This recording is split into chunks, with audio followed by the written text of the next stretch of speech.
Oke, hai. Namaku Ayu. Jadi dalam rangka ujian akhir semester mata kuliah Human Resource Management kali ini, aku dipetugas untuk membahas tren pengelolaan sumber daya manusia di masa depan. Dan oleh karena itu, aku mau bahas based on artikel jurnal yang ditulis oleh Lisbeth Klaus dan diterbitkan tahun 2019 yang lalu di Business Research Quarterly oleh Elsevier dengan judul seperti yang bisa kalian lihat, The HR Disruption, Time Already to Reinvent Talent Management, yang artinya dalam bahasa Indonesia adalah gangguan SDM, sudah saatnya untuk menemukan kembali talent management. Oke, aku tahu itu bukan judul yang bisa menjelaskan, so just let's get into it.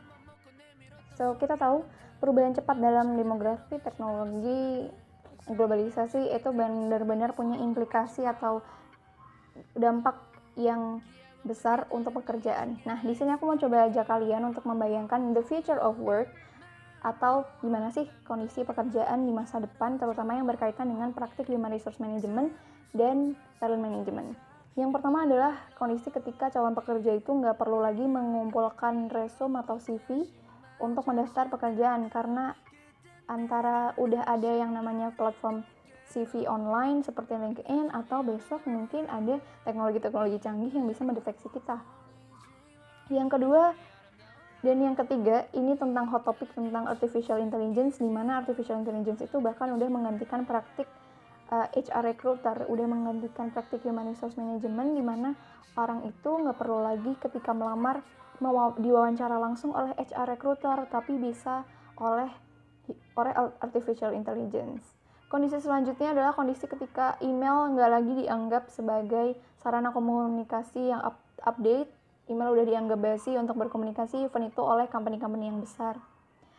Kondisi yang selanjutnya adalah kondisi di mana akan ada perusahaan yang bisa saja mereka itu menciptakan suatu algoritma yang bisa mendeteksi sebenarnya siapa sih karyawan-karyawan yang sekiranya akan lebih cenderung untuk meninggalkan perusahaan mereka. Dan situasi yang terakhir itu adalah situasi ketika pertanyaan-pertanyaan yang diajukan untuk HR recruiter atau untuk human resource management itu bisa saja dijawab oleh chatbot. Untuk situasi-situasi yang udah aku paparkan tadi, pada kenyataannya, bagi perusahaan yang udah progresif, bagi mereka the future is already here.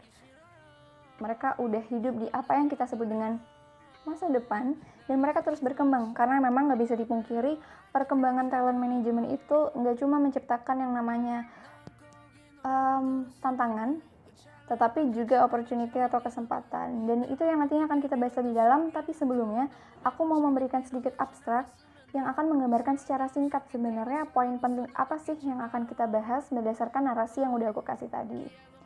Jadi, sebenarnya bahwa fokus praktik talent management di human resource itu nggak lagi menjadi hal yang bisa kita istilahkan dengan war of talent. Bukan lagi tentang gimana perusahaan berlomba-lomba untuk merekrut para pekerja dengan track record yang luar biasa, pekerja-pekerja top notch. No, tapi praktik talent management sekarang itu lebih tentang gimana sih caranya melibatkan dan mempertahankan karyawan, atau tentang how to engage, tentang engagement dan retention karyawan dengan cara menawarkan pengalaman yang menarik di tempat kerja. Nah, pengalaman yang menarik di tempat kerja ini yang akan kita highlight dan kita bahas lebih dalam. Dan lagi-lagi tapi sebelum kita bahas tentang experience atau pengalaman, mungkin kalian bertanya-tanya, tadi kita mau bahas tentang tren pengelolaan SDM, tapi kenapa sekarang kita membahas tentang talent management? Mungkin kalian kayak, apa sih urgensinya membahas talent management dalam praktik human resource management?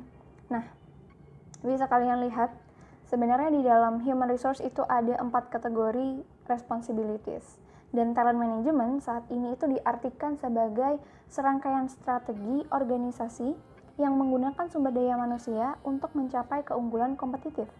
Selain itu, dianggap juga sebagai portofolio sumber daya manusia, portofolio aktivitas sumber daya manusia terintegrasi yang nantinya akan menghasilkan penempatan orang atau penempatan karyawan dengan kompetensi yang tepat, di tempat yang tepat, dengan biaya yang tepat pula. Nah, jadi itu dia, talent management itu mencangkup seluruh elemen strategis maupun taktis dan juga implikatif. Jadi memang bisa konsepnya tuh bisa diterapkan dan dikembangkan di luar disiplin ilmu, even di luar disiplin ilmu SDM di manapun di perusahaan gitu. Oleh karena itu SD yang namanya talent management itu jadi core activity dalam human resource management dibandingkan dengan aktivitas yang lainnya.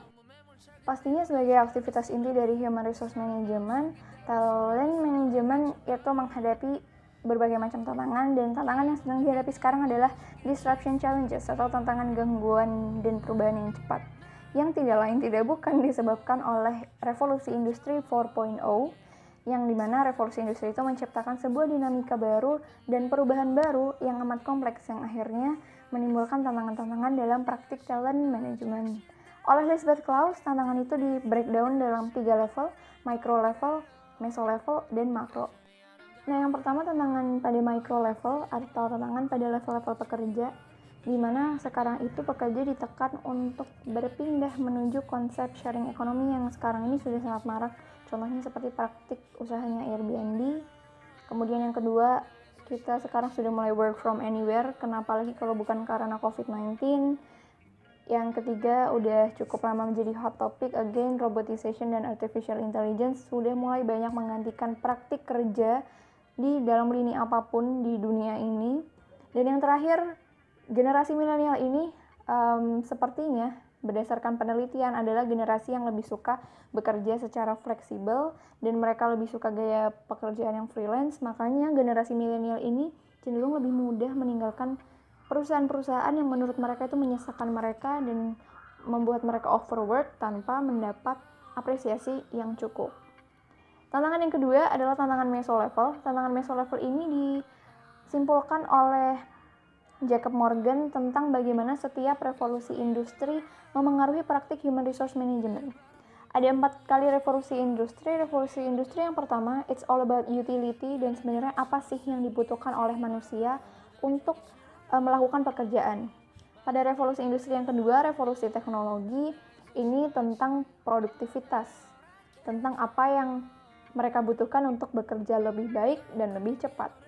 Di revolusi industri yang ketiga, atau revolusi pengetahuan, era pengetahuan itu mulai fokus pada keterlibatan karyawan atau engagement, gimana caranya bikin karyawan itu bisa bekerja lebih produktif. Kemudian yang terakhir, revolusi industri yang saat ini sedang terjadi, revolusi industri keempat, itu tentang yang namanya experience atau pengalaman karyawan dan menciptakan organisasi di mana karyawannya itu memang karyawan yang ingin muncul, ingin berkontribusi untuk pekerjaan. Revolusi industri keempat inilah yang diduga akan membuka jalan bagi talent management yang lebih progresif di masa depan. Berkaca dengan penjelasan revolusi industri oleh Jacob Morgan tadi, kita bisa analogikan perjalanan human resource management dengan gelas kosong. Di mana di revolusi industri pertama dan kedua itu gelasnya kita masih kosong karena praktik human resource masih sangat tradisional. Kemudian di revolusi industri yang ketiga kita mulai isi setengah gelasnya karena di sini praktiknya sudah berkembang, mereka tahu gimana caranya menciptakan sumber daya yang lebih optimal. Dan sekarang kita udah isi penuh gelasnya karena kita ada di revolusi industri 4.0, di mana talent management itu dianggap sebagai sebuah strategi organisasi yang sustainable yang menggunakan sumber daya manusia sebagai modalnya untuk mencapai competitive advantage sebuah perusahaan. Gimana caranya kita harus mendesain ulang praktik human resource management di perusahaan? Ada yang kita istilahkan dengan the HR stack atau the human resource stack, atau kumpulan teknologi dan solusi yang bahkan berasal dari berbagai macam disiplin ilmu lain selain manajemen yang dapat digunakan untuk mengelola sumber daya manusia dalam organisasi atau perusahaan. Nah, the HR stack itu ada 4 konsep, meliputi design thinking atau proses dalam menemukan solusi yang kreatif. Kemudian agile management, yaitu manajemen yang gesit dalam menghadapi perubahan dan tantangan.